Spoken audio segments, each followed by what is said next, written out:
You know what I was excited about in yesterday's game? You guys got to understand something here, okay? This is my 10th year covering the Los Angeles Lakers. And I've watched Lakers basketball my entire life, and I've watched NBA basketball my entire life. I love, I love the nuances of the game. Yesterday, we weren't 100% sure. Is Chet Holmgren going to play? And I guess the question is, he hasn't really played many back-to-back so far with the Thunder this year. And then our guest yesterday, who covers the Thunder, mentioned, I think he's going to play. He said something after the Warriors game that is giving a little bit of an indication that he's probably going to play. And I got excited about that. Now, maybe as a Laker fan, you're like, no. If Chet doesn't play, Lakers might have a better shot of winning this game. You can go into all your reasons why you don't want Chet in the game. I wanted Chet Holmgren in the game for one reason. I wanted to see Ayton against kind of the bigs of the Oklahoma City Thunder. I wanted to see him against two completely different players. Isaiah Hartenstein, the way he plays the game, it's more of a bruiser, more of kind of an old school big. I box out, I grab rebounds, I grab some lobs, I put my elbow into your chin every once in a while. That's his style. Chet Holmgren, much more of a skilled basketball player. I can step out, I can hit 22-footers, I can get to the basket, I can drive. I actually have a handle, even though I'm 7 and change. Completely different styles. I wanted to see Ayton in a game like this because Ayton, to me, has had a good regular season so far for the Lakers. I've had no real complaints about him. I think he's getting better and better as he goes. All right, Ayton, got the Thunder now. What are you going to do against the Oklahoma City Thunder? Ayton was shit yesterday. Nothing. He took 5 shots yesterday. If I'm right, he was 3 of 5 from the field. Again, Lakers didn't lose this game because of Ayton, but if I'm going to isolate individual players, let's be real about them. Let's talk about them. Let's give our actual, genuine perspective of what we saw yesterday. What I saw from Ayton yesterday was discouraging. Now, what I saw from the Lakers yesterday was discouraging, but what I saw from Ayton specifically yesterday, how are you taking 5 shots against the Thunder? Shame on Ayton. Shame on the Lakers. I mean, just nothing. The Lakers got dominated points in the paint, turnover after turnover. I know there's certain things Ayton can't control, and certain things Ayton can't control. I got a question yesterday. I did the members video. And for the members video, they were helping me prep for the show. It's something that I've done now 2 weeks in a row. And one of them had this topic of, hey, what do you think about Ayton long term? And I said, you know what? That's a good topic. And I think my natural reaction was, let's pump the brakes here. I mean, I don't know. I mean, we're a few games into the season. We're not even a quarter of the way through the NBA season. Let's see what he looks like. Hey, this is a great game. Lakers got Thunder tonight. Last night. So let's see what that looks like. Ayton was very disappointing last night. The whole team was. But Ayton was very disappointing last night. He had no impact on the game at all. No impact. Zero impact. I mean, I genuinely don't remember a moment, maybe in the first quarter, a couple kind of jump hooks or whatever the case is, kind of near around the basket. But I don't remember Ayton having any impact in the game. Nothing. 0% impact in that game. Ayton was frustrating. Okay, let's jump to Austin Reaves real quick. Reaves, to me, is I'm a little bit more concerned with Reaves right now, and I'll tell you why. Because Reaves was having such a tremendous start to the season, and most of that was coming as a primary ball handler or Luka out with some of his injuries, and that's where Reaves was, I think, cooking at his best. Reaves was also doing things that I thought were special. Hey, look at Reaves. He's not just scoring for himself. He's facilitating. He's getting others involved.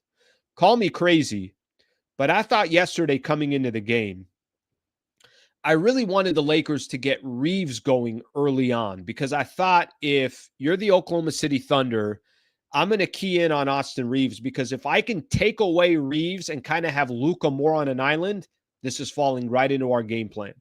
You know what the Lakers ended up doing? Playing Luka on an island. Reaves was a complete non-factor.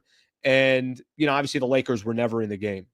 My concern with Austin Reaves is, and listen, I'll give credit where credit's due. People have said, Al, you start putting athletic wings on him. What are the Lakers, or what? They'll find ways to stop Austin Reaves. I mean, listen, Lakers also had a game against Minnesota where Jaden McDaniels was on him. You had Rudy Gobert waiting for him in the key, and Austin Reaves still had a phenomenal game. Lakers ended up winning because Austin Reaves hit a buzzer beater. I've seen Austin Reaves do special things against good defenders, bad defenders, good teams, bad teams. The entire, obviously we've seen the scope of what Austin Reaves can do. My concern right now with Austin Reaves, I mean, him and Luka, there's no flow between both of those players. There isn't. There's no natural flow between both of those players. Some of that, I put on Luka. I get it. It's Luka. He's going to do whatever he wants. I get that. I understand that. I understand that comes with the territory of Luka Doncic. But you got to have flow. And if the Lakers' strategy is, well, we got two of these incredible ball handlers that can go get, buckets for themselves, go take turns in the NBA against good teams and see how far that's going to get you. Go play the whole ISO basketball. Luka's got the ball for a couple of possessions. And then, all right, Austin, it's your turn to have the ball for a couple of possessions. There's no flow.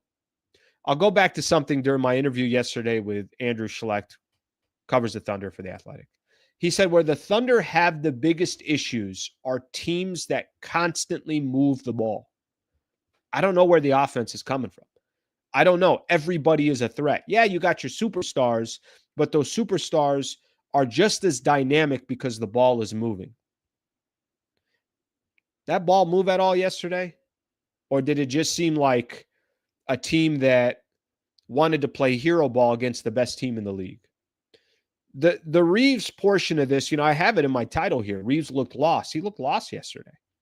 Looked lost. I mean, there was a moment, maybe 6 minutes into the first quarter, Reaves was already on the bench, and I'm just looking around. I'm like, yeah, this is going nowhere. All right, let's take a look at more of the comments here. See what people are saying here. And if you guys, agree, disagree, you can disagree with me all you guys want. That's fine. I have no problem reading any of that stuff, but that's what I kind of noticed yesterday. Ayton is outperforming his contract, right? But that conversation is only for Reaves. Wonder why. Ayton is outperforming his contract. Well, Ayton is outperforming his contract because the Blazers are paying for $28-30 million of his contract. Because I guarantee you, if we're sitting here and we're saying that Ayton's making $35 million from the Lakers alone, he wouldn't be outperforming his contract. People would be having a different conversation about Ayton. DA was frustrated. He was neutralized because too many turnovers and bricking too many threes. I mean, you can be frustrated about maybe not getting the ball in certain positions, things along those lines. You could find different ways to contribute. He had 5 rebounds. He took 5 shots. Come on. All right, fine. Be frustrated. Find a different way to contribute for the Lakers. If you told me that he had 12 points, but he had 9 rebounds, 2 block shots, a couple other possessions where you're looking at, okay, do a little bit more. Okay, you're not getting the ball, too many turnovers. What did he do yesterday that we could sit here and compliment? There's nothing. All right, let's get more of these here. Lakers pile up wins against teams missing their star players. No trade. I don't want to hear that. Lakers have had plenty of injuries themselves and have found ways to, stack up wins as well. So, if we're going to talk injuries, Lakers have had as many injuries as probably any team out there in the NBA. They've missed a lot. LeBron's yet to play a game. We're in mid-November, almost a month into the season. Thank you very much for watching the clip. Just want to give a shout out here to one of our partners, the Wallace Firm. They are official injury attorney of the Sliwa Show and Hoops Talk, the entire channel. If you are ever in a need, and I hope you're not, but some type of serious injury with yourself or a family member of yours, I would like to personally help you by introducing you to the best in the business, Brad Wallace and the Wallace Firm. Also got a URL out here that you can use as well. Just go to wallacewins.com/Sliwa. Thank you for their partnership, and thank you for being a part of the Sliwa Show.